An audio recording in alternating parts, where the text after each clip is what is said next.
Hello दोस्तों, नमस्कार। Today हम नया टॉपिक ले रहे हैं, द इंडियन कॉन्स्टिट्यूशन। हमें क्या करना है, इंडियन कॉन्स्टिट्यूशन के बारे में अभी पढ़ना है। ये 8th क्लास का चैप्टर है, चैप्टर नंबर 1 सिविक्स का। इट मीन्स भारतीय संविधान। अब संविधान क्या होता है?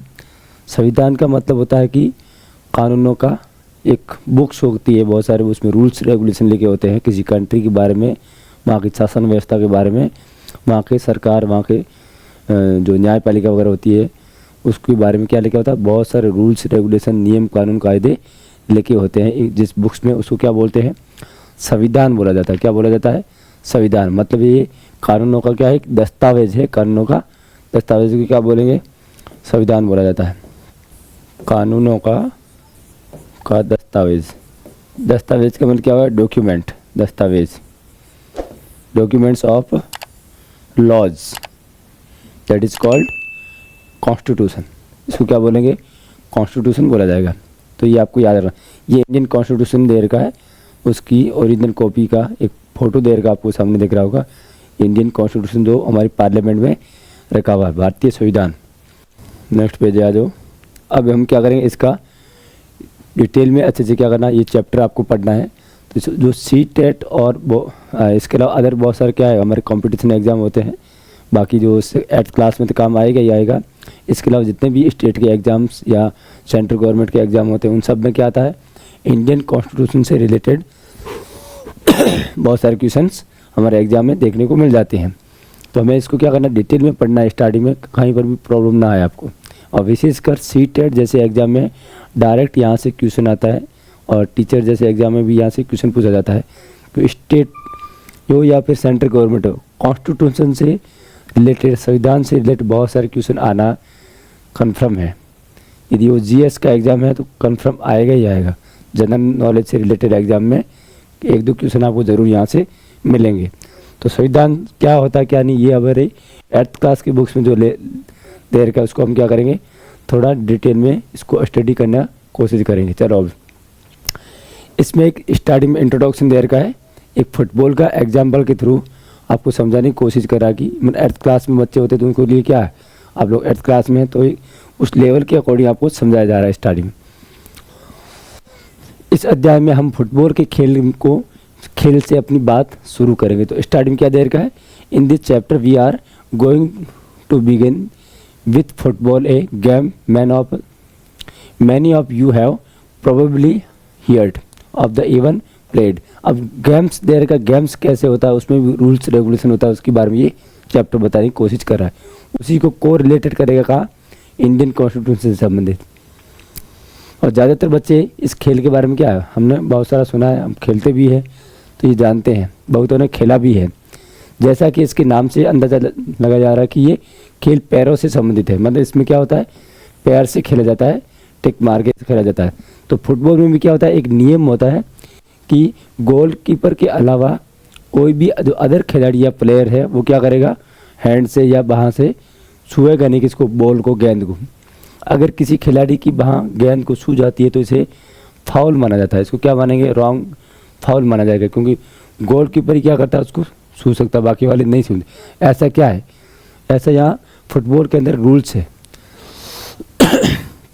कहने का मतलब क्या हो गया, अगर खिलाड़ी फुटबॉल को हाथ में लेकर एक दूसरे को थमाने लगे तो उस खेल को फुटबॉल नहीं माना जाएगा। उसको फुटबॉल हम नहीं मान सकते। एक दूसरे को फुटबॉल का मतलब क्या, टिक मार के फुट करना है, फुट से मतलब पैर से मतलब है। इसी तरह हॉकी और क्रिकेट, दूसरे खेलों के भी क्या कुछ रूल्स रेगुलेशन, नियम कानून कायदे होते हैं। इन नियमों से खेल को परिभाषित करने और अलग अलग खेलों के बीच में क्या करना है, फ़र्क करने में, समझने में और फ़र्क करने में आसान हो जाता है। क्योंकि रूल्स रेगुलेशन के अकॉर्डिंग हम क्या कर सकते हैं, इसको आधार पर बता सकते हैं ये कौन सा गेम्स है।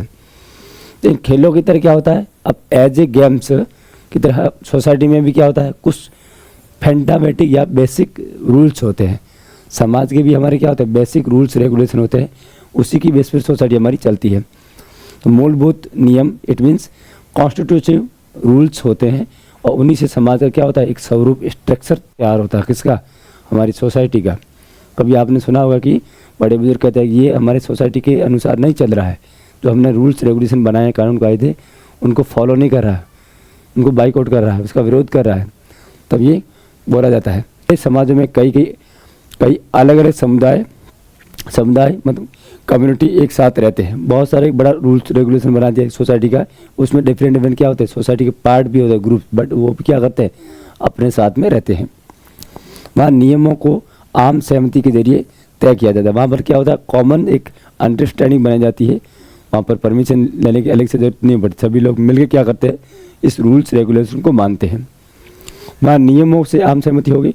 आधुनिक देशों में ये सहमति आमतौर पर लिखित रूप में पाई जाती है। जो मॉडर्न कंट्री है ना, तो वहाँ पर क्या है, मॉडर्न कंट्री में this consensus usually available in written form.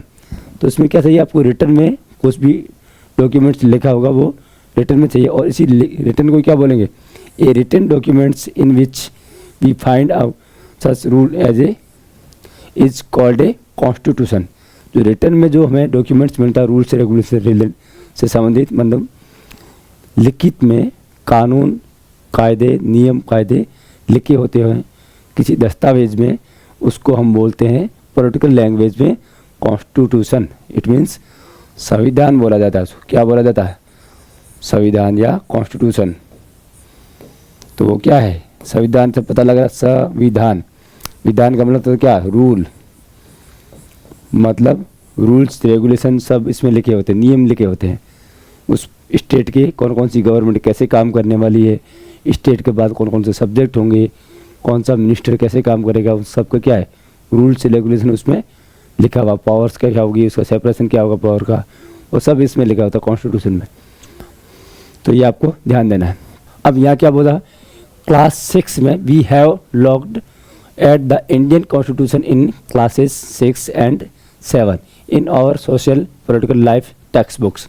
जो हमारी टेक्स्ट बुक थी 6th क्लास और 7th क्लास में, उसमें हमने कॉन्स्टिट्यूशन वर्ड कई बार आ चुका, हमारे 7th क्लास में भी है और 8th क्लास में भी है, और इसके अलावा 6th क्लास में भी दिया हुआ। मतलब अपने 6th क्लास पढ़ा था, उसमें हमने क्या पढ़ा, लोकल गवर्नमेंट पढ़ा था, लोकल गवर्नमेंट। और 7th क्लास में पढ़ा था, तब हम आ गए थे स्टेट गवर्नमेंट के बारे में आ गए थे। ये 2 लेवल हमने पढ़ चुके हैं ऑलरेडी। नहीं पढ़ा तो इससे संबंधित वीडियोज आपको यूट्यूब पे मिल जाएंगे, मेरे खुद के बनाए हुए, आपको तब उसमें जाके क्या करना है, देखना आपको। मैं कंटिन्यू प्ले लिस्ट में क्लास वाइज सब्जेक्ट वाइज क्या करूँगा, वीडियोज अपलोड करते रहूँगा, उसको आपको पढ़ना है। तो लोकल गवर्नमेंट 6th क्लास में पढ़ते हैं, 7th क्लास में स्टेट गवर्नमेंट, और ये दोनों किसके अंडर काम करती है, इंडियन कॉन्स्टिट्यूशन के अकॉर्डिंग काम करती है।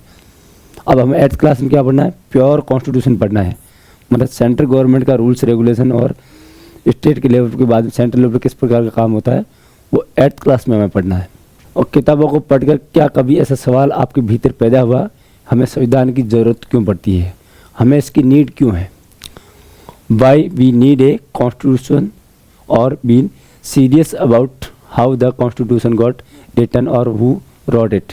आप इसकी ज़रूरत क्या होती है और इसने किसने लिखा और क्यों लिखा, कॉन्स्टिट्यूशन हमारे लिए कितना इम्पोर्टेंट है, तो आगे बताएंगे। अब ये ध्यान देना आपको। तो क्या आपने ये जानने की कोशिश की कि संविधान किसने लिखा और कैसे लिखा गया, किसने लिखा और कैसे लिखा, ये आपको बताना है। तो इस अध्याय में हम उन्हीं मुद्दों पर क्या करेंगे, डिस्कस, जो यहाँ इश्यूज दे रखे हैं उस पर हम क्या करेंगे, डिस्कस करेंगे, समझेंगे। तब भारतीय संविधान की मुख्य बातें पर ध्यान दें। तो इंडियन कॉन्स्टिट्यूशन की मेन कौन कौन सी फीचर्स है, कौन कौन सी इसमें बातें हैं, उस पर क्या करने वाले हम फोकस करने वाले हैं। ये बातें भारतीय लोकतंत्र के लिए बहुत महत्वपूर्ण है। यहाँ क्या आ गया, डेमोक्रेसी। इस पुस्तक के विभिन्न अध्यायों में इनमें से कुछ बातें विशेष जोर दिया जाएगा। बिल्कुल एकदम आपको डिटेल में पढ़ना है। अब यहाँ क्या बोला, डेमोक्रेसी। डेमोक्रेसी क्या होता है, डेमोक्रेसी हिंदी में देर का लोकतंत्र, डेमो, और फिर देर का क्रेसी। डेमोक्रेसी का मतलब, डेमो का मतलब पीपल और क्रेसी का मतलब सिस्टम। ऐसा रूल्स रेगुलेशन जो जनता के द्वारा बनाया हो और जनता के लिए बनाया गया हो, और जनता उसमें उनके अनुसार क्या करती है, शासन करती है खुद, डायरेक्ट या इनडायरेक्ट रूप से। उसको हम क्या बोलते हैं, डेमोक्रेसी बोला जाता है। पीपल ही इसमें क्या करता है, रूल्स रेगुलेशन बनाता है, तो उसको क्या बोलते हैं, डेमोक्रेसी बोलते हैं। ये हम 9th क्लास में जब चैप्टर पढ़ेंगे तब आपको डिटेल में समझाएंगे what is democracy, by democracy. क्या और क्यों, ये पढ़ेंगे उस समय। ठीक है, अब तो हमें क्या समझना है, 8th क्लास में कॉन्स्टिट्यूशन पढ़ना है। अब यहाँ आ जाओ, यहाँ जो आपको दिख रहा है एक पिक्चर दिख रही है, इस पिक्चर में क्या है, ये कॉन्स्टिट्यूशन मेकिंग की है, संविधान सभा के निर्माण से संबंधित क्या है, एक पिक्चर दे रखा है जिसमें कॉन्स्टिट्यूशन बनाने को लेकर प्रोसेसिंग चल रही है, मतलब संविधान बनाने को लेकर क्या है, डिस्कशन किया जा रहा है। इसमें कौन, पंडित जवाहरलाल नेहरू है उसमें, और ये हमारे कॉन्स्टिट्यूंट असेंबली के क्या है, मेंबर है, सदस्य। इधर कौन है, प्रेसिडेंट है, स्पीकर भी बोला जाता है। जैसे लोकसभा का स्पीकर होता है ना, वैसे ही हमारे संविधान सभा का स्पीकर थे डॉक्टर राजेंद्र प्रसाद। जो राज करेगा वो राजेंद्र प्रसाद क्या इसका अध्यक्ष बन गया। और यहाँ पंडित जवाहरलाल नेहरू उस समय के क्या थे, प्राइम मिनिस्टर, और कॉन्स्टिट्यूंट असेंबली के क्या थे, मेंबर भी थे। और फिर ये अदर मेंबर्स है, और बीच में आपको दिख रहा है यहाँ सेक्रेटरी वगैरह होते हैं, सचिव वगैरह बैठते हैं। वो क्या करते हैं, जो भी मिनिस्टर डिस्कशन करता है, कुछ बोलता है, उसका पूरा नोट डाउन करते हैं। ये इनका प्रोसेसिंग रहती है। तो ये इसका पिक्चर है। ये आपके एट प्रेजेंट में क्या हो गया, ये ओल्ड हमारा भवन बन गया है, क्योंकि नई क्या आ गई, हमारी पार्लियामेंट आ गई है न्यू वाली। तो इसका नाम हमने क्या दिया, कॉन्स्टिट्यूएंट्स बिल्डिंग नाम दिया हुआ, संविधान भवन। इसका वर्तमान नाम चेंज करके क्या कर दिया, संविधान भवन। ये आपको याद है ना, कॉन्स्टिट्यूएंट्स बिल्डिंग नाम रख दिया। क्यों, क्योंकि इसमें इसी बिल्डिंग में क्या हुआ था, कॉन्स्टिट्यूशन का निर्माण हुआ था। जो पुरानी हमारी पार्लियामेंट है उसी को नाम क्या दिया, संविधान भवन। ये आपको याद रखना है, करंट को भी जोड़ के पढ़ना है इसको। इसमें हमारा डिस्कशन हुआ था संविधान को लेकर। ठीक है, अब ये साइड में आ जाओ। 1934 में 1934 में क्या हुआ, भारतीय राष्ट्रीय कांग्रेस ने संविधान सभा के गठन की मांग को पहली बार अपने जो ऑफिशियल जो उनकी पॉलिसी है उसको उसमें क्या इसको सम्मिलित कर दिया था। किसने, इंडियन नेशनल कांग्रेस ने। कब किया, 1934 में, 1934 में। केवल भारतीयों को लेकर बनने वाली एक स्वतंत्र संविधान सभा ही की ये मांग दूसरे विश्व युद्ध के दौरान और तेज हो गई। तो इंडियन लोग क्या कर रहे, कंटिन्यू डिमांड करते। इससे संबंधित मैंने वीडियो ऑलरेडी अपलोड किया हुआ है, तो आप ग्रुप में जा सकते, पूरा डिटेल में बताया हुआ है। तो वहाँ से आप क्या करते हैं, इसको समझ सकते हैं कैसे इसकी डिमांड हुई थी। अब तो केवल कॉन्स्टिट्यूशन बनने के बाद में क्या क्या प्रोसेस हुई वो हमें पढ़ना है। तो इसमें क्या देर का, अंततः दिसंबर 1946 में संविधान सभा का गठन हो गया। अंततः कब हुआ, दिसंबर 1946 में एटलीस्ट क्या हो गया, इंडियन कॉन्स्टिट्यूशन असेंबली प्रिपेयर हो गई, रेडी हो गई बनकर। तो ये आपको ध्यान देना, इसमें कब हुई थी, 1946 में, मतलब दिसंबर 1946 में याद रखना। 47 में हमें क्या मिलती है, फ्रीडम मिलती है, और 46 में क्या हो जाता है, दिसंबर में इसके इलेक्शन हो गए। 9 दिसंबर 1946 को फर्स्ट क्या होती है, मीटिंग होती है कॉन्स्टिट्यूशन असेंबली को लेकर। तो ये इसमें आपको याद करना थोड़ा सा। और उस समय सेकेंड वर्ल्ड वॉर जैसे क्या ख़त्म हुआ था, और हमें कैबिनेट मिशन आता है इंडिया में, और वो क्या करता है, बहुत सारे प्रपोजल लेके आता है। उसको हम लोग क्या करते हैं, स्टार्टिंग में मना करते हैं, लेकिन बाद में उन के बीच में अंडरस्टैंडिंग बन जाती है। इंडियन कांग्रेस और फिर मुस्लिम लीग भी थोड़ा एक्सेप्ट करती है, और उस एटलीस्ट क्या हो जाता है, हमारे इलेक्शन होते हैं कब, जुलाई और अगस्त में, इंडियन कॉन्स्टिट्यूशन असेंबली को लेकर। और वो उसमें टोटल कितने मेंबर थे, 389 मेंबर होते हैं। 389 मेंबर में से कितना, 292 इंडियन प्रोविंस के पार्ट थे, मतलब 12 हमारे क्या थे, प्रांत थे, इंडियन प्रोविंस, जो ब्रिटिश प्रोविंस थे उस समय। और 4 क्या हो गए, 4 थे चीफ कमिश्नर के प्रदेश। कौन कौन से थे, 4 में आपको एक तो याद रखना, दिल्ली, अजमेर, मेरवाड़ा, कुर्ग कर्नाटक में, और एक लास्ट आ गया बलूचिस्तान जो अभी पाकिस्तान में है। ये 4 इसके थे। और 93 क्या थे, 93 नहीं, 93 मेंबर क्या थे, प्रिंसली स्टेट के मेंबर थे। प्रिंसली स्टेट का मतलब क्या हो गया, देसी रियासतें। उस समय देसी रियासतें कितनी थी, 565 प्लस क्या थी हमारी उस समय की देसी रियासतें थी। उनके पास क्या था, 93 मेंबर दिए हुए थे। इन टोटल तीनों को मिला के टोटल मेंबर कितने थे, 389 मेंबर कॉन्स्टिट्यूएंट असेंबली के मेंबर थे। कब, दिसंबर 1946 को। ये आपको याद रखना है। ये हमारा पूरा सिस्टम हो गया। अब इसमें क्या हो, दिसंबर 1946 टू नवंबर 1946 के बीच में क्या होता है, संविधान सभा में स्वतंत्र भारत के लिए नए संविधान का क्या रखा, एक प्रारूप तैयार किया, ड्राफ्ट तैयार किया किसने? इंडियन कॉन्स्टिट्यूशन असेंबली ने तैयार किया। और ये कब कब होता है? 9 दिसंबर 1946 से लेके लास्ट में कब होता है? 26 नवंबर 1949 को। तकरीबन इसमें कितना टाइम लगता है? 3 ईयर्स का टाइम लगता है। 2 ईयर 11 मंथ 18 डेज का क्या लगता है? एटलीस्ट पूरा टाइम लगता है। और उसमें क्या होता है? ये कॉन्स्टिट्यूशन बन के रेडी हो जाता है। तो अब तक इसको हम इम्प्लीमेंट नहीं कर रहे हैं 100%, बन के क्या होता है? रेडी होता है। और इम्प्लीमेंट कब करेंगे? इम्प्लीमेंट करेंगे 26 जनवरी और 1950 26 जनवरी 1950 को क्या किया हमने? संविधान लागू किया था इंडिया में। कब लागू हुआ? 26 जनवरी 1950 को। तो ये आपको याद रखना है, 26 जनवरी 1950 को। उसी दिन को क्या मनाते हैं? रिपब्लिक डे भी मनाते हैं। क्या मनाते हैं? Republic day. रिपब्लिक डे कब मनाते हैं? 26 जनवरी को मनाते हैं। उस दिन हमने क्या किया? इंडियन कॉन्स्टिट्यूशन को लागू किया था। और फर्स्ट हमारे प्रेसिडेंट बने थे कौन? डॉक्टर राजेंद्र प्रसाद को क्या बनाया हमने? राष्ट्रपति बनाया था। और ये रिपब्लिक बन गया। अब रिपब्लिक क्यों बना, कैसे बना, वो आपको आगे बताएंगे। तो ये आपको याद रखना है। और 26 नवंबर को कौन सी डेट क्या मानी जाती है? ये भी साथ में याद रख लो, कुछ एक्स्ट्रा मैटर भी आपको याद रखना है। 26 नवंबर को क्या है? नवंबर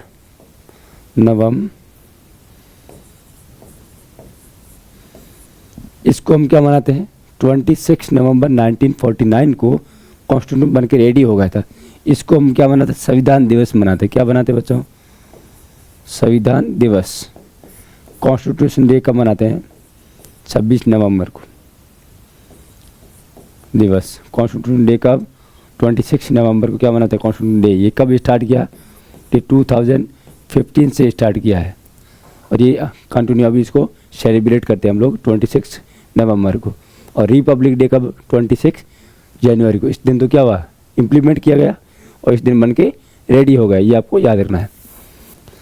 फिर आगे देर का है 150 ईयर में क्या हो गया? 150 साल की अंग्रेजी हुकूमत। हुकूमत का मतलब क्या होता है? शासन। अंग्रेजों का शासन था ना भाई, मतलब किसी का दूसरे का रूल। हुकूमत के बाद भारतीयों को आखिरकार अपनी क्या मिलती? नियति और भविष्य तय करने का मौका मिलता है। हमें क्या करना? अपना खुद का एक कॉन्स्टिट्यूशन बनाने का अपॉर्चुनिटी मिल गई। कब? 1947 को। तो संविधान सभा के सदस्यों ने स्वतंत्र संघर्ष से उपजे महान आदर्शों को, हमारे पास बहुत सारे क्या ग्रेट आइडियल थे, उनको भी ध्यान में रखा और इस काम को गंभीरता से लिया। मतलब इसको क्या लिया? इजी रूप में नहीं लिया, गंभीर रूप से लेके क्या किया? स्टडी करना स्टार्ट किया अदर कंट्री का। और अच्छे से कॉन्टिनेंट को हमने क्या किया? इंडियन कॉन्स्टिट्यूशन में डालना स्टार्ट कर दिया। और फिर क्या हुआ? अंजाम दिया। संविधान सभा के कामों के बारे में आप इस अध्याय में आगे पढ़ेंगे। बगल में दिए गए चित्र में प्रधानमंत्री पंडित जवाहरलाल नेहरू क्या कर रहे हैं? संविधान सभा को संबोधित कर रहे हैं। कौन? ये आपको पहले बता दिया। पंडित जवाहरलाल नेहरू उस समय क्या थे? प्रधानमंत्री थी। इंडिया के फर्स्ट प्राइम मिनिस्टर कौन? Who was Indian first prime minister? तो आपको याद रखना पंडित जवाहरलाल नेहरू। और ये क्या कर रहे हैं? कॉन्स्टिट्यूशन असेंबली को स्पीच दे रहे, डिलीवरी कर रहे। किसका? स्पीच का। याद रखना। Why does a country need a constitution? Why, हमें संविधान की ज़रूरत क्यों है? ऐसा क्या है संविधान जिसके बगैर हम जी नहीं पाएगा अपनी लाइफ को? इतना इम्पोर्टेंट क्यों है कॉन्स्टिट्यूशन? वो हमें इसमें पढ़ना है।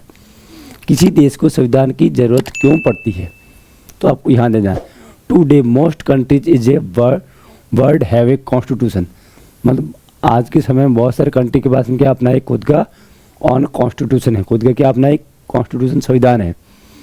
तो while all democratic countries are likely to have a constitution, it is not necessary that all countries that have a constitution are democratic. मतलब क्या? इस लाइन का मतलब क्या है? ये बोल रहा है कि सभी देशों के बाद वर्तमान में क्या लगभग मोस्ट कंट्री क्या है? कॉन्स्टिट्यूशन है, हैव ए कॉन्स्टिट्यूशन। और वाइल ऑल डेमोक्रेटिक, मतलब जितने भी डेमोक्रेटिक कंट्री है उनके पास सबके पास क्या है? ज़्यादातर के पास अपना क्या है, खुद का संविधान है। लेकिन इसका मतलब ये नहीं कि जिसके पास संविधान है वो क्या है, डेमोक्रेटिक ही है, नहीं, ऐसा ये कंडीशन लागू नहीं। All country that have a constitution are democratic, तो ये नेसेसरी नहीं है। नेसेसरी का मतलब क्या होगा, ये ज़रूरत नहीं है कि सभी देशों के बाद क्या जो डेमोक्रेटिक है नहीं है, लोकतांत्रिक है, संविधान होंगे तो क्या होगा, लोकतांत्रिक देश होंगे, ये ज़रूरी नहीं है। मतलब जो हमारे चाइना कंट्री होगा अपना में क्या बोलता है, डेमोक्रेटिक कंट्री की बात करता है, बट एक्चुअल में क्या है, प्रॉपर डेमोक्रेसी वहाँ नहीं है। नॉर्थ कोरिया दिखने में तो क्या है कि हम लोग डेमोक्रेटिक, उनका खुद का अपना क्या है, कॉन्स्टिट्यूशन है, बट एक्चुअली वहाँ पर कॉन्स्टिट्यूशन नहीं है, डिक्टेटरशिप है, तानाशाही है। तो ये आपको ध्यान देना, वहाँ के लोगों को ज़्यादा नहीं चलती है, किसी एक गवर्नमेंट की ही चलती है एनी टाइम, तो वो लोग डेमोक्रेटिक नहीं हो सकते। डेमोक्रेटिक हम पढ़ेंगे इसको डिटेल में, तब आपको 9th क्लास में सिखाएंगे क्या इसका मेन मीनिंग है। तो संविधान कई उद्देश्यों की पूर्ति करता है। संविधान कॉन्स्टिट्यूशन क्या होता है, बहुत सारे सेवरल पर्पजेज होते हैं। किसके पर्पज होते हैं, किसके, कॉन्स्टिट्यूशन के, केवल एक पर्पज नहीं होता है। अब फर्स्ट पर्पज क्या है कॉन्स्टिट्यूशन का, ये याद रखो, ये दस्तावेज उन आदर्शों को सूत्रबद्ध करता है जिनके आधार पर नागरिक अपने देश को अपनी इच्छा और सपनों के अनुसार क्या कर सकते हैं, रच सकते हैं। मतलब जो कॉन्स्टिट्यूशन है वो आपको क्या देगा, अपॉर्चुनिटी देता है, आपको फ्रीडम देगा। क्या फ्रीडम देगा कि जो आपके पास आइडियल है उसकी बेस पर आप क्या कर सकते हैं, अपने देश का अपनी इच्छा के अनुसार, अपनी विल पावर के अनुसार क्या बना सकते हैं, एक अच्छा कॉन्स्टिट्यूशन बना के अपने कंट्री के अनुसार आप यूज कर सकते हैं, अपने लिए अपॉर्चुनिटी तैयार कर सकते हैं। यानी संविधान ही क्या करता है, ये बताता है हमारे समाज का मूलभूत स्वरूप क्या होगा। मतलब हमारा कॉन्स्टिट्यूशन की बात करें कि हम लोग कहाँ जाने वाला है, कैसा कॉन्स्टिट्यूशन चाहिए, किसको, इंडियन लोगों को या किसी अदर कंट्री को। Tell us what a fundamental nature of the society, और सोसाइटी आपकी सोसाइटी के फंडामेंटल बेसिस की या नेचर क्या होंगे, वो कौन बताएगा, कॉन्स्टिट्यूशन बताइए। यदि कॉन्स्टिट्यूशन नहीं होगा तो हम लोग क्या कर पाएंगे, अपना रूल्स रेगुलेशन खुद नहीं बना पाएंगे। कोई भी व्यक्ति हमारे ऊपर क्या कर रहा है, फोर्सफुली वर्क करेगा हमारे ऊपर और हम लोगों को दबाने का काम करेगा। इसलिए हमें क्या करता है, कॉन्स्टिट्यूशन हमें गारंटी भी देगा। आगे पढ़ेंगे फंडामेंटल राइट्स वगैरह, तब आपको ईजिली रूप में इसको समझना है। तो हमें क्या चाहिए, मूलभूत स्वरूप समझना है। आमतौर पर कई समुदाय रहते हैं, उनके बीच कई बातें समान होती है। बहुत सारे क्या रहते हैं, हमारे सोसाइटीज रहते हैं, उन सब में क्या इक्वल होती है बहुत सारी बातें, बट इक्वल होने के बावजूद क्या है, लेकिन ये ज़रूरी नहीं सारे मुद्दों पर एक दूसरे से सहमत हो। बहुत सारे इश्यूज़ रहते हैं, तो इश्यूज़ को सब लोग क्या है एक ही लेवल पर आए, ऐसा कोई ज़रूरी नहीं। मतलब क्या हो गया, आप स्कूल में रहते हैं तो स्कूल का एक ड्रेस कोड होता है, उसको फॉलो करना पड़ता है हमें। स्कूल के कुछ रूल्स रेगुलेशन, नियम कानून कायदे होते हैं, कितने बजे आपको आना है, कब आपकी छुट्टी होगी, कब आपका पीरियड होगा, ये सब कुछ स्कूल के टाइम टेबल का पार्ट होता है। उसमें आप मनमर्जी नहीं कर सकते। लेकिन कुछ कुछ चीज़ें ऐसी होती है जिसमें आपको क्या मिलती है, फ्रीडम मिलती है। ये क्लास में मान लीजिए सबका अपना अपना थॉट रहता है, किसी को साइंस पढ़ने में मज़ा आता है, किसी को मैथमेटिक्स पढ़ने में अच्छा आता है। इसका ये नहीं कि सभी को एक ही सब्जेक्ट अच्छा आएगा, तो ये ज़रूरी नहीं। ऐसे ही हमारे समाज में क्या है, सभी रूल्स रेगुलेशन सबके लिए इक्वल नहीं होते, सबके अलग अलग हॉबी भी होते हैं, और सभी एक इश्यूज़ पर अपनी अपनी क्या अलग अलग राय भी रख सकते हैं। तो संविधान नियमों का एक ऐसा समूह होता है, मतलब कॉन्स्टिट्यूशन क्या है, रूल्स का एक ग्रुप बनता है, नियम का ग्रुप, जिनको एक देश के सभी लोग अपने देश के चलाने की पद्धति के स्वरूप में अपना सकते हैं। मतलब एक ग्रुप होगा, उसमें कोई भी व्यक्ति क्या कर सकता है, उस नियमों को पालन करते हुए कॉन्स्टिट्यूशन को आगे बढ़ा सकता है, अपने रूल्स रेगुलेशन लागू कर सकता है। इसके ज़रिए न केवल ये तय कर सकते हैं कि सरकार किस तरह की होगी, और बल्कि उन आदर्शों को भी एक साझी समझ होगी। मतलब कि क्या होगी, यहाँ आप देख लें, साझी का मतलब the included not only type of government but also agreement of certain ideal that all believes country should uphold. तो ये क्या है, हम सभी देश को क्या मिलता है, सपोर्ट मिलता है, अपहोल्डेबल सुरक्षा मिलती है, सभी रूल्स रेगुलेशन हम क्या करते हैं, लागू करते हैं, आइडियल। तो ये हमारा संविधान हमें क्या करता है, प्रोवाइड करवाता है, क्या है, बहुत सारे रूल्स रेगुलेशन देने का हमें क्या देता है, अपॉर्चुनिटी देता है। तो आपको फर्स्ट याद रखना क्या है, ये आधार प्रदान करना, किसके लिए, सिटीजन्स के लिए, पीपल्स के लिए, हमारे किसी भी कंट्री में रहेंगे, और वहाँ डेमोक्रेटिक है तो और हमें क्या मिलती है, अपॉर्चुनिटी मिलती है, राइट्स मिलते हैं। ये सब हमारे कॉन्स्टिट्यूशन का पार्ट है। इसमें आपको साझी समझ का मतलब क्या होता है, एक कॉमन अंडरस्टैंडिंग होती है। जैसे क्लास में हमें क्या करना है, नॉर्मल चीज़ें, जब कोई टीचर आता है तो उसे हमें क्या करना है, रेस्पेक्ट करना। हमें कोई वर्क दिया तो उसको टाइम टू टाइम कंप्लीट करना है, क्लास को क्लीन वगैरह रखना। ये क्या हमारी एक कॉमन अंडरस्टैंडिंग है। ऐसा तो नहीं उसमें आप लोग अलग अलग रूल्स रेगुलेशन अपनाएंगे, वो नहीं अपनाना। इंक्लूडिंग क्या होगा, अब कॉमन अंडरस्टैंडिंग विकसित करनी होगी, डेवलप करनी होगी। हो सकता है मैं थोड़ा स्पीड से पढ़ाऊँ, लेकिन आप लोग वीडियो पॉज करके क्या करना है, इस चीज़ को वापस देख लेना अच्छे से, और फिर एक बार दो बार आप रिवाइज करेंगे तो आपको ये धीरे धीरे ईजिली समझ में आ जाएगा। नहीं आता तो आप कोशिश करना कि कमेंट बॉक्स में डाल लेना है, मैं आपको समझा दूंगा। अब देर का अपने शिक्षक के साथ में चर्चा करें कि मूलभूत कॉन्स्टिट्यूट शब्द से आप क्या समझते हैं, मूलभूत क्या होता है। देखो फिर क्या देख रहा है, अपने रोज़मर्रा के जीवन के आधार पर मूलभूत नियम एक उदाहरण दे। यहाँ क्या देख रहा है, discuss with your teacher what you understand by the term constitutive, provide one example of constitutive rules from your everyday life. मूलभूत का मतलब क्या होता है, सिंपल लाइफ बता रहा हूँ आपको। जैसे हम लोग क्या है, एक इंसान है, ऐसा ही जीव जंतु बहुत सारे, उन सबको क्या चाहिए, जीने के लिए क्या, एयर, हवा। सेकंड नंबर क्या चाहिए उनको, पानी चाहिए। थर्ड नंबर उसको क्या चाहिए, फूड, खाने को। और फिर हम लोग मानव हैं तो अपने आप को क्या मानते हैं, हम लोग सभ्य मानते हैं। अच्छा दिखाने के लिए हम क्या पहनेंगे, कपड़े पहनेंगे। फिर हम कहाँ रहेंगे, बाहर के वातावरण से बचने के लिए हमें क्या चाहिए, घर चाहिए। अच्छी लाइफ जीने के लिए क्या चाहिए, हमें हेल्दी अच्छी होनी चाहिए, डॉक्टर्स वगैरह चाहिए। हमें ट्रांसपोर्ट ईजी होना चाहिए। ये हमारी क्या है, एवरीडे लाइफ में यूज होने वाली चीज़ें हैं। इसके बगैर हमारा लाइफ क्या है, पॉसिबल नहीं। तो इन चीज़ों को हम किस में डालेंगे, मूलभूत डालेंगे या बेसिक चीज़ों को डालेंगे। ये हमारी क्या है, बेसिक चीज़ें हैं। और बेसिक को क्या बोलेंगे, मूलभूत, फंडामेंट या कॉन्स्टिट्यूटिव। याद रहेगा नहीं रहेगा, मतलब आपको पानी। दूसरा मतलब क्या हो गया, मतलब फर्स्ट नंबर तो एयर मान लीजिए, हवा, वायु, भोजन, रक्षा चाहिए आपको दूसरों से बचने के लिए, आपको आवास चाहिए। फिर आपको क्या चाहिए, आपको एजुकेशन चाहिए, मतलब क्या हो गया, शिक्षा। फिर आपको अच्छा स्वास्थ्य भी चाहिए। फिर आपको क्या चाहिए, बीमा भी चाहिए। डेथ हो गई तो कौन आपको सपोर्ट करने वाला है, आपकी फैमिली को। इंश्योरेंस भी चाहिए। अब तो आपका फंडामेंटल राइट्स में कौन सा, इंटरनेट भी आ गया है, तो आपको क्या चाहिए, इंटरनेट भी चाहिए। तो ये भी क्या बन गया, आपकी लाइफ का पार्ट बन गया। इंटरनेट के बगैर आप कोई भी काम नहीं कर पाएंगे क्योंकि सब डिजिटल हो रहा है। तो ये किस में चला जाएगा, ये मूलभूत में चला जाएगा। ये आपका बेसिक लाइफ का पार्ट बन गया। समझा रहा नहीं आ रहा, इसको क्या बोलते हैं, मूलभूत बोलते हैं। ये बहुत सारे एग्जाम्पल थे जो आपकी डेली लाइफ में आपको काम आने वाले हैं। इस साइड में और देर का क्या है, ये नेपाल के बारे में दिया हुआ है। नेपाल के वहाँ पर क्या है, एक राजा का रूल था, किंग का शासन था, तो लोगों ने क्या किया, विरोध करना स्टार्ट किया। अब यहाँ आ जाओ, तो नेपाल में क्या है, लोकतंत्र के लिए कई जन संघर्षों का, उस जन संघर्ष का मतलब क्या हुआ, पीपल स्ट्रगल हुआ फॉर डेमोक्रेसी। किसके लिए, लोकतंत्र के लिए क्या हुआ, जनता ने स्ट्रगल करना स्टार्ट कर दिया। उसको क्या बोलेंगे, पीपल स्ट्रगल बोलेंगे या जन संग्रह बोलेंगे।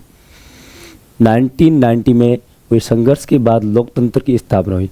99 में क्या हुआ, स्ट्रगल हुआ किसको लेकर, डेमोक्रेसी को लेकर। उसके बाद में क्या इस्टेब्लिश हो गया, डेमोक्रेसी तकरीबन 12 ईयर हो गए अंटिल 2002 में। लोकतांत्रिक व्यवस्था यानी 12 साल तक ये कायम रही। तो एक डेमोक्रेटिक कंट्री बना 1990 में, तो क्या हुआ, ये कम से कम 12 साल तक क्या रही, कंटिन्यू चली। उसके बाद में ये जो लोकतांत्रिक व्यवस्था है कब तक चली थी, 2002 तक, मतलब कितना होगा, 12 ईयर तक। ठीक है, फिर क्या बोला, अक्टूबर 2002 में नाम था राजा का, राजा ज्ञानेंद्र। नाम क्या था, ज्ञानेंद्र। तो आपको ज्ञानेंद्र से क्या नाम याद रखना, ज़्यादा ज्ञान बांटता था कि राजतंत्र अच्छा है, लोकतंत्र खराब है, मैं आपको अच्छी व्यवस्थाएं दूंगा, ऐसे ज्ञान बांटता रहता था। उसका नाम क्या था, ज्ञानेंद्र। और ज्ञानेंद्र क्या करता है, मैं गांव में माओवादी संगठन के बढ़ते प्रभाव का बहाना बनाकर सेना की मदद से सरकार के विभिन्न कामों को अपने कब्जे में लेना स्टार्ट कर दिया। अब उसको, ज्ञानेंद्र को अपने ज्ञान पर क्या हो गया, भरोसा नहीं रहा। क्यों नहीं रहा, क्योंकि अब जनता उसकी पीपल उसके अगेंस्ट में खड़े होने लगे, विद्रोह करना स्टार्ट कर दिया कि हमें क्या चाहिए, लोकतंत्र, जनता का शासन चाहिए। राजा जी आपका शासन अब नहीं चलेगा, क्यों जनता बोल रही। तो इसने बहाना बनाया कि वहाँ पर माओवादी संगठन। अब ये माओवादी क्या होता है, ये चाइना में सबसे फर्स्ट माओ तसे तुंग नाम का व्यक्ति होता है। वहाँ पर अक्टूबर क्रांति होती है 1948 में, और वो वहाँ का क्या बनता है, राष्ट्रपति बनता है। कहाँ का हेड बन जाता है, चाइना का। और उसने बहुत सारी थ्योरी दी। तो उसने किसके ऊपर काम किया, लेबर के ऊपर और किसानों के ऊपर काम किया।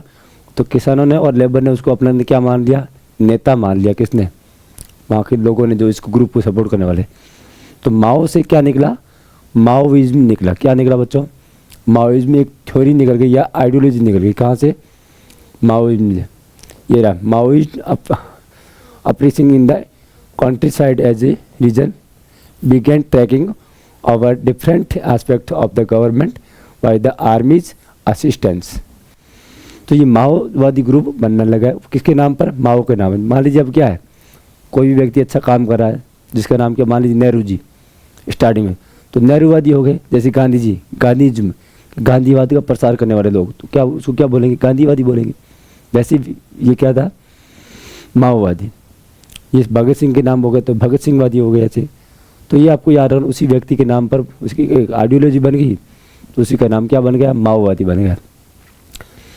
तो ये उन्होंने क्या किया, ऐसा काम करना स्टार्ट किया। लेकिन लोगों ने क्या किया, कंटिन्यू इसका विरोध करते रहे। और फिर क्या होता है, फरवरी 2005 में राजा ने शासन की बागडोर पूरी तरह अपने हाथों में ले ली। अब धीरे धीरे क्या किया, जो ज्ञानेंद्र राजा था, ज्ञान देने वाला, उसने पूरा शासन अपने हाथ में ले लिया।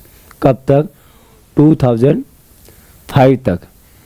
जैसे डेमोक्रेसी कब आई थी, 1990 में आई थी, और 2 तक चला। और यहाँ से प्रोसेस चला 3 वर्ष के अंदर। उन्होंने क्या किया, धीरे धीरे पावर किसके हाथ में, अपने खुद के हाथ में। ज्ञान देते देते क्या किया, जनता को बेवकूफ़ बनाया और शासन अपने पास ले लिया। तो 2005 में माओवादी ने अन्य राजनीतिक दलों के साथ एक 12 सूत्रीय क्या हुआ, समझौते पर दस्तखत किया। उन्होंने क्या किया, अदर पार्टी के साथ मिल के और 12 पॉइंट एग्रीमेंट कर दिया। किसने, इन लोगों ने, जो माओवादी थे। और इस समझौते में आम लोगों को लोकतंत्र और अमन चैन बहाल होने की उम्मीद दिखाई दे रही थी। तो जो लोग ये उसमें क्या देख रहे थे कि हमें क्या मिलेगा, डेमोक्रेसी मिलेगा, इसकी डिमांड कर 12 सूत्रीय का मतलब क्या, इसमें 12 कुछ पॉइंट्स रखे थे ऐसे। और उसको बीच में, दोनों के बीच में क्या हुआ, एग्रीमेंट हुआ, समझौता हुआ। लोकतंत्र के लिए चल रही जन आंदोलन 2006 तक क्या होता है, अपने शिखर पर पहुंच गया। मतलब अब लोग क्या हो गए, अपना आपा खो चुके थे कि हमें क्या चाहिए, आज़ादी, हम लेके रहेंगे आज़ादी, वी वांट फ्रीडम। ऐसे चलते गए। और वी वांट डेमोक्रेसी की बात कौन करे, नेपाली लोग। और नेपाल पता आपको कहाँ है, इंडिया का मैप देखते हैं तो क्या आता है, यहाँ ऊपर की तरफ आता है, ये नेपाल है। इधर सिक्किम है, इधर आपका अरुणाचल प्रदेश, हाँ अरुणाचल प्रदेश नहीं, उत्तराखंड। और नीचे की तरफ कौन आता है, यूपी आता है। तो ऊपर बीच में कौन आता है, यहाँ आता है नेपाल। नेपाल, पाल के उस पार नेपाल। तो 2006 तक अपने शिखर पर पहुंच चुका था। और आंदोलनकारियों ने राजा की और से दी गई छोटी मोटी रियासतों को नाम मंजूर किया। अब राजा भी परेशान हो रहा है, वो बोल रहा है कि मैं आपको ये कर दूंगा। मतलब राजा जी क्या कर रहा है, ज्ञानेंद्र जी लॉलीपॉप दे रहे हैं। लेकिन इतनी बेवकूफ़ नहीं है यहाँ की जनता, उस लॉलीपॉप को वो लेने वाली नहीं है। फ्री में हमें कुछ नहीं चाहिए, हमें क्या चाहिए, प्रॉपर डेमोक्रेसी चाहिए भाई। कौन बोल रहे हैं, नेपाल की प्रजा बोल रही है। तो आखिरकार क्या होता है, अप्रैल 2006 में राजा तृतीय संसद बहाल करके राजनीतिक दलों को सरकार बनाने का मौका दे देता है। अब तृतीय संसद वहाँ की एक अलग पार्ट है। तो उन्होंने क्या बोलता है, आप अपनी एक पार्लियामेंट बनाइए और पावर्स मैं आपको दे रहा हूँ। बहाल करने का मतलब क्या, आपको मंजूरी दे देना।